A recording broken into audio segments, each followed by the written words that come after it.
Hello and welcome back to a very special edition of the Blame Game. This week we're going to be talking about TSM. Technically I should have made this last week, but most of the news broke right when I was already about to put out a stream highlight thing of another one, and I didn't want to overwork my editor or try and double up then. So it's maybe a little delayed, but still something we're talking about. It'll be a little different, more rambly off the top. I didn't pull specific comments and respond to those because unless you've been living under a rock, you've seen plenty of conversation about this. The other thing I'll say is that there's plenty of blame being thrown around by the community right now, and I'm not here to just dunk on TSM and be like, yeah, they suck. Despite how some people might think that's my opinion of them, it's not. I know a lot of TSM fans are a little frustrated at the broadcast for not feeling well, but I also want to take this time to run through what TSM's year has been. I admit, it'll sound really harsh right out the gate, but there's some things in here that are actually dubs for the current management group, even though as an org, as like a nameless, faceless org, it might look bad. And my goal with this is to identify and be honest that there were some mistakes that were made, but then also how some of the things were not their fault and it was kind of just a bad situation overall. And for TSM fans, ending with some things to be positive about. Anytime there's a lot of blame going around in the community, it can be very hard to just straight up diffuse, especially, if you think there's some justification behind why people are upset. But what you can also do is try and make sure that you're acknowledging situations where the blame is unjustified or making sure it's targeted towards the right situations or whatnot. We're going to start by recapping the year, like I said, and I know this is going to sound really negative, but I'm just trying to set the stage for when we have a serious conversation about this, okay? So the year starts of 2022 basically with the mass exodus of former figureheads at the organization. That's Lena, Bjerg, and Parth all kind of leaving at the same time. I know this not all happened directly in 2022, but it's leading up to this year, so I'm including it. There was a lot of new leadership brought in. Dominic, I think, is the most known one, but they also have the new GM in Glenn and new coaching with Chowie, and a lot of just changes were brought in from the old way that had basically been there since 2014 when Parth joined, with Bjerg also being there, up until 2022, so like 8 years with a lot of people making the same decisions. The roster, it's up in the air who decided it, but it seems largely decided by old management. I don't think the new people who came in built this roster. I'm not saying Parth built it 100%, but it was not made by the people who came in later. During this time, while the roster was being built, there was what felt like some miscommunication publicly about what the goal of this roster was, because they brought in 2 LDL prospects and paired them up with Huni, Spica, and Tactical, people who have been to Worlds and are usually expecting, I think, to go to Worlds. And so there was a question of whether or not this was a development roster. And I don't think the stage was ever set for exactly what this roster should be. And people were thinking that it's kind of developmental, hoping to peak in summer. And that's kind of what Spica had said on Hotline League, saying, I think that scrims probably weren't going well, reading into it now, but that there was some hope for getting better over time. Also still in the offseason, Regi and Double Lift's drama broke, where they went back and forth quite a bit. It was, kind of mudslinging on both sides, but obviously it looks a lot worse for an organization versus an individual. And that launched the investigation into Regi and abusive behavior, at least verbal abusive behavior in the past. During this time, other drama was going on. Peter Zhang was also caught doing really shady shit in terms of how money was being transferred around between people and getting them onto the TSM roster. I'll come back to this one because it is important to call this out about a dub for the current management. This also was with how many Chinese prospects and things that they were bringing in from the LDL and whatnot had some visa issues. I don't think it was just the players because they weren't able to play in lock and they had to use their academy team, but also I think Glenn didn't join till partway into the split. So he was at least working remotely prior to actually getting over to them. I forget if that was like week 2, 3, 4, somewhere in that ballpark. This was also around the time where shit was starting to hit the fan on the actual roster, on the Rift. They were 2-4, but they did not look very good. And it led to a pretty surprise benching by Shenyi. And this is when the PR angle of the current roster got to the worst part, where Shenyi had some leaked conversations on stream where he's kind of venting to someone about his teammates and how no one wants to listen to him. This generates a lot of hate towards Spica. There were a lot of deleted and created comments by staff at the same time. coaches tweeting out like, believe in us, we're going to get there, don't give up hope on the roster or whatever, something along those lines. But then at the same time, they also then benched players and started making changes. And so there was just a lot of whiplash and a lot of frustration and anger by TSM fans, but also I think just by the larger community. Even if you're not directly a TSM fan, even if you don't like them, I don't think you necessarily want them to just be imploding. Maybe some people took joy in it. I know some people probably took joy in it. But I think for a lot of people, you want them to be a rival more than just like dead. This was when a lot of stuff really started causing a lot of frustration and outrage within TSM's own fandom.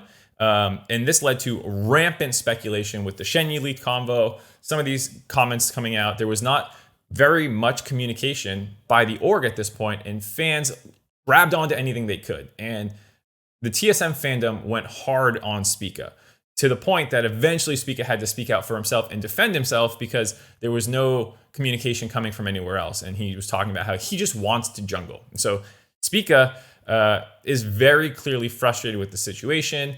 The people that they bring in are not necessarily working out. They swapped their mid laners as well. And at the end of the day, they finished 9th for the first time ever. And I think this is the first time they've ever missed playoffs. I'm almost 100% certain of that. So obviously, not a very good split. Changes are made in the offseason to try and lead to a better summer. I think on paper, most of these changes were good. Bringing in Maple makes a lot of sense. That's cool. Finding a support that's going to work well with Tactical. They bring in Mia because that's who Tactical wanted to play with, I guess. Ultimately, that doesn't really start panning out. The play looks significantly better. I think Maple has actually looked really good, and Spica has looked much better this split than last. Obviously, because just like the circumstances are much better. But they were still picking up a lot of losses. They ultimately, I think, were 2-5 when they made the changes, which is almost the exact same spot at 2-4 when they made the ones in spring. So in the gap week that the LCS had, Huni ends up stepping down, joining coaching staff, it looks like. They change out their support again, bringing in Chime, bringing up Instinct, letting go of some people as well. Hyper in Academy, Shenyi going back to the LPL. This obviously sparked a lot of conversation by the community. Regi, during this time, was also put on probation. That investigation from the start of the year comes back around. There was an attempt by TSM to make a more forward-facing, honest reason for all these changes happening. Glenn had a big Reddit post, which, again, I'll talk more about this in a second, I think was fine. A lot of people in the community disliked it. There was some people, again, responding to the community conversation from the org, deleting some comments about whether the org had a good direction this year or not. I didn't see these ones personally. I saw everything else I said personally. This one, someone told me. I could be wrong. There were some obvious coaching problems on TSM Legends where they put out a video, very much, again, appreciated giving insight into the situation because I think transparency is very important. Chowie was having a meeting where he's talking about the things they need to do better, be more professional, do all this stuff. And part of it was their coaching. They talked about how they, I think, only had 3 bans prepped, and then the enemy team banned one of their things, and they didn't know exactly what they wanted to ban. So it's just showing that, it's not just players being terrible or just org. There's also some coaching issues. There's issues all around that the team is trying to level up. But that was the only time that TSM YouTube channel had posted in the last 3 weeks. And it's mostly docuseries content. And this is a channel with 2.4 million subs. So fans have not been shown very much. And I know it's hard to make content on a struggling team. Plenty of teams have done this before where they kind of clam up. But it just speaks to something that is a change of pace for, I think, TSM fans who traditionally had a lot of content around them. Going all the way back to the TSM Snapdragon days, there's always been content around the team. And so I think this is another thing that has been a bit of a change of pace this year on top of the, organizational issues, the placements on the Rift, whatever else you want to talk about. So that's the year in review so far. 2022 is not over yet for TSM. And so as a content creator working in what is effectively sports media coverage, if you're going to really boil it down to one thing, it's very hard to talk about an org that has been traditionally one of the best in your sport, in your region, having this fall from grace in any positive way. And I think for a lot of TSM fans, it might feel strange and feel like you're being attacked. But the coverage of TSM has not been, by myself and others, I would say, there are some people who hate TSM. I can extend that olive branch as well. There's some people who are laughing about them being on fire or whatever and want to see them burn. But for a lot of other people, this is how you kind of talk about last place teams or teams that are struggling. And if you go back and look at how people talked about Cloud9 when they were benching Jensen and sneaking all these people in summer and showing that video and people arguing about that. The Bud Light Ace by CLG last split. Golden Guardians, or last year, excuse me, the Golden Guardians being like near the bottom of the standings every split. There is a lot of conversation when a team's struggling about stuff like this. And it's not fun, and I understand that as a fan, but you do have to acknowledge the current situation, because when teams turn it around or when things start getting better, then you can actually start applauding the improvements. And if you never acknowledge the lows, it's then hard to accept the highs, because it just feels very inauthentic to not comment on the lows. One thing to comment on this most recent series of roster swaps and why I think it got under a lot of community figures' skin so much is because 4 swaps of a single position is the most ever in the history of LCS. There's other teams who have done it, but TSM now joins that list of people. It started actually with Curse in 2014 with your boy, when we had 4 supports over the course of the year. Dignitas had 4 junglers in 2015. Then there was a franchising year coming up. In 2018, there was going to be franchising. So in 2017, a lot of teams were shitting bricks trying to basically stay in the league and not get relegated right before franchising came around. So a ton of teams made way too many changes trying to stay alive. Phoenix 1 in 2017 had 4 supports. Dignitas in 2017 had 4 supports, some of them swapping between those 2 teams. Envious had 4 mids, and Team Liquid had the 4 mid swap as well. In the franchising era, it had only happened 1 time prior to TSM, and that was in the first year with Echo Fox in 2018 having 4 supports again. Something about supports, man. I don't know why they get scapegoated. But TSM now joins that list. And so for a lot of people, that is a sign also that things are not going well. And I can say for myself, when we were making all those swaps in 2014, yeah, we were struggling. It was not a good situation. We ended up on Bunny Fufu, someone I think we would have been very happy to go forward with, actually, had Expression not become available. And I love Steve, but to this day, he has that little twinkle in his eye whenever he sees something new and shiny available. And that was part of the motivation. I mean, we all signed off on it as well, to be fair. But you can still see that thought process in the roster building of TL year over year. So I've been there. I know I've been in a team that is struggling. I know the anxiety that is creeping up. You fucking hate waking up every morning. You have knots in your stomach.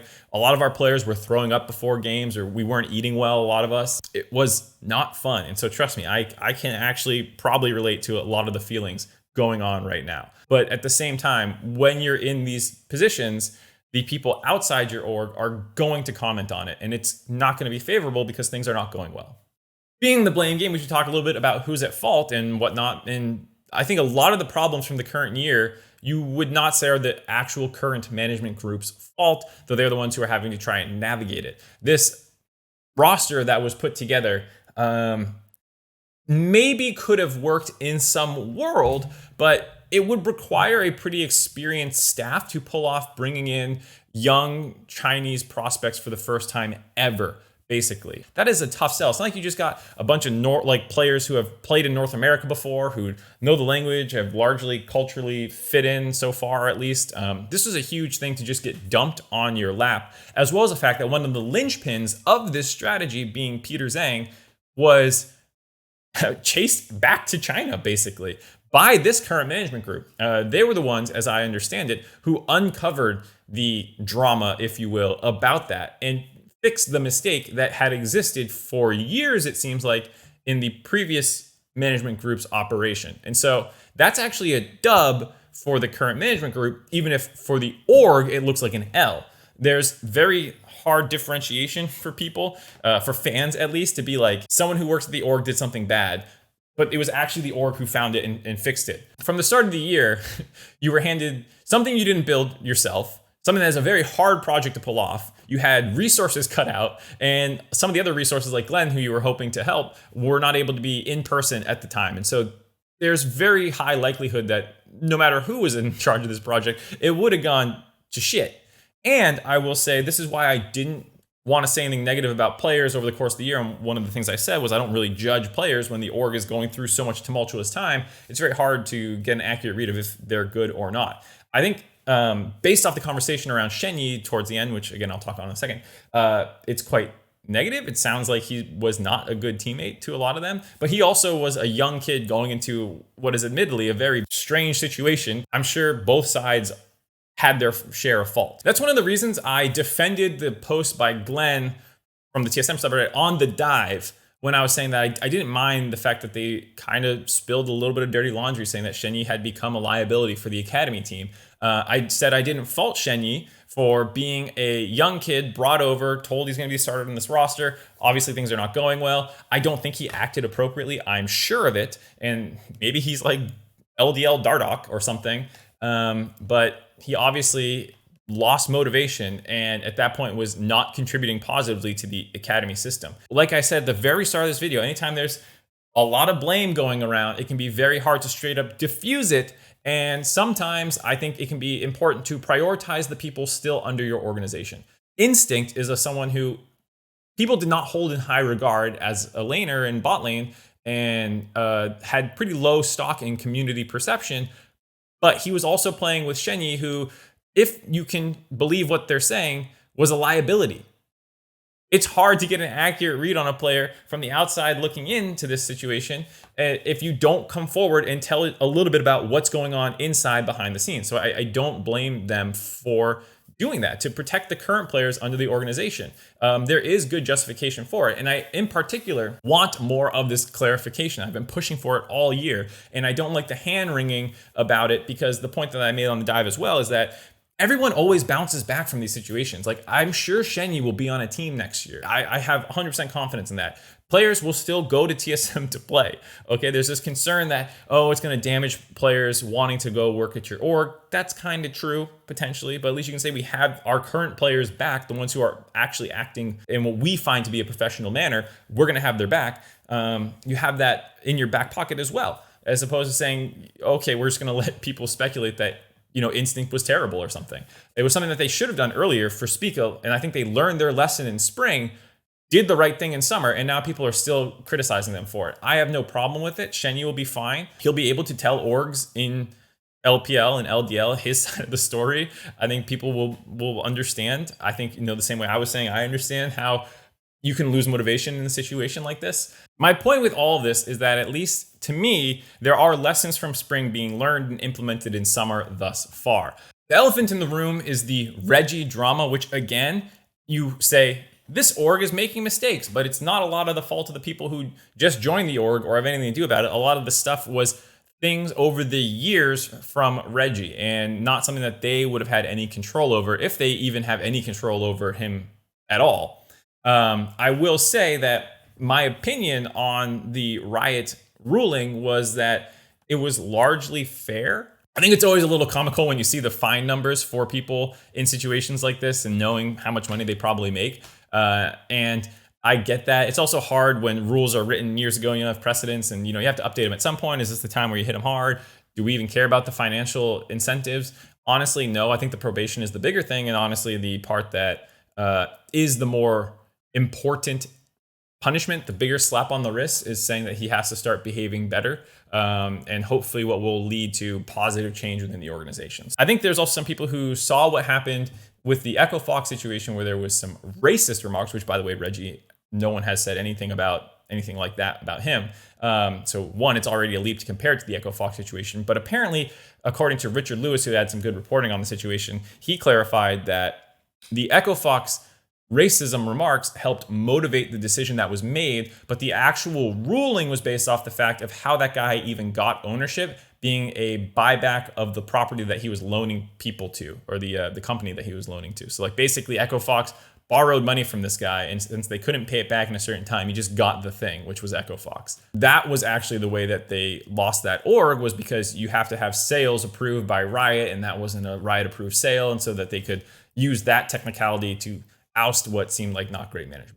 So that situation really has no correlation. It wasn't just that guy was a bad person, now we think Regi's a bad person, get rid of him or something. It doesn't really connect, on top of the fact that like the actual things that were said, you could argue big difference on that one where it's racism. The final positive thing to say is that TSM has a lot of new young players that they're putting in. I hope the goal is to just sack 2022 at this point. Look at all that stuff I listed, say, yeah, this year sucked. There's not much we could have done about it. Let's start building for the future and seeing who we believe in.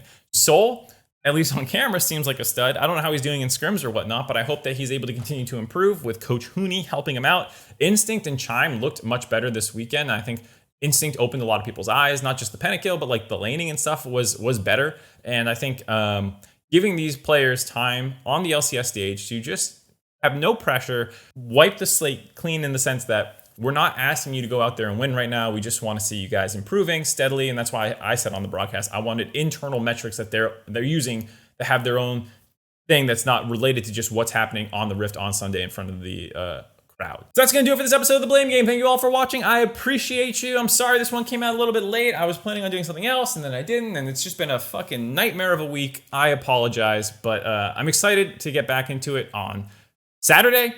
I'll be casting some games. Leak. Anyways, catch you guys then.